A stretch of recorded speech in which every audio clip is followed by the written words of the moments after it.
오늘의 묵상 83번째 시간 향기로운 삶이라는 제목으로 함께 말씀을 나누도록 하겠습니다. 오늘 우리가 묵상하게 될 본문의 말씀은 사도행전 9장 39절 40절 두 절의 말씀입니다. 함께 이 말씀을 보도록 하겠습니다.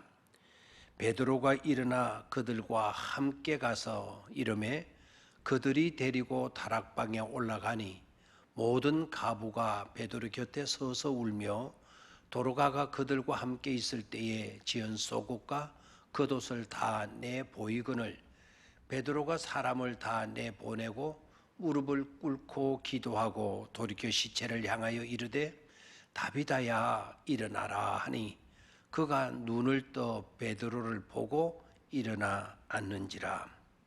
아멘. 초대 교회에 다비다 또는 도로가는 여제자로서 선행과 구제를 많이 행한 사람으로 소개됩니다. 그것은 그녀의 삶을 잊지 말아라는 것이겠습니다. 잊지 말아야 할 아름다운 삶을 사신 분이라는 것, 그것을 우리에게 말해주고 있는 것입니다. 어떤 일은 불쌍한 이들을 이용해 먹는 얼굴 두꺼운 자들이 있는가 하면 또한 어떤 이들은 불쌍한 사람이야 있건 말건 상관하지 않고 그냥 그렇게 자기만을 위해 살아가는 그런 사람들도 있습니다. 그런가 하면 드물긴 하지만 다비다와 또는 도로가라고 불려지는 여인처럼 불쌍한 사람을 돕고 사랑하며 사는 사람도 있더라는 것입니다.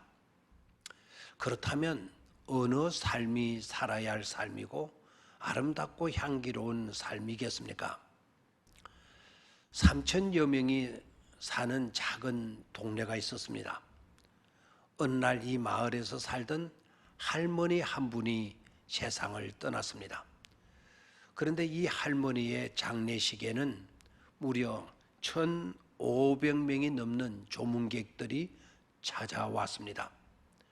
마을 사람 중 그러니까 2명에 한 사람꼴로 장례식을 찾아와서 할머니의 삶을 존중했고 돌아가신 것을 애도한 것입니다.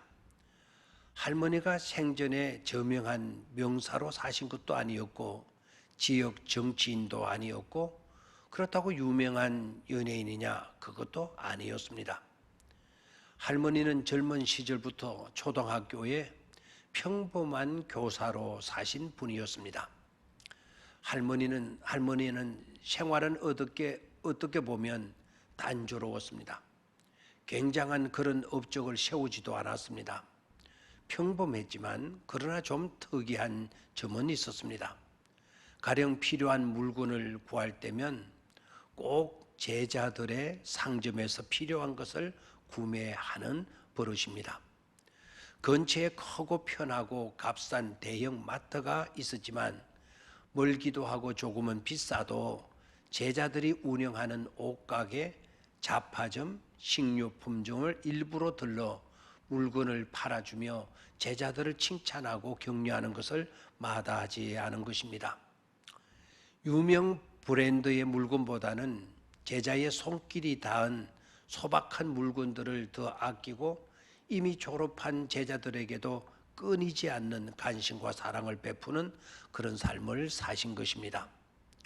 그런 할머니를 존경하는 것은 어쩌면 당연한 일일 것입니다.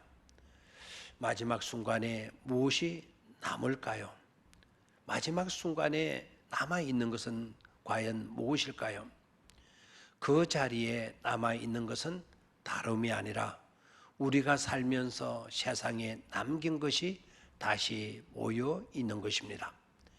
평생 사랑을 세상에 남긴 할머니의 장례식장에는 그 사랑이 아름다운 결실로 나타나 따뜻하게 감싸고 있는 것입니다. 다비다와 같은 할머니셨죠.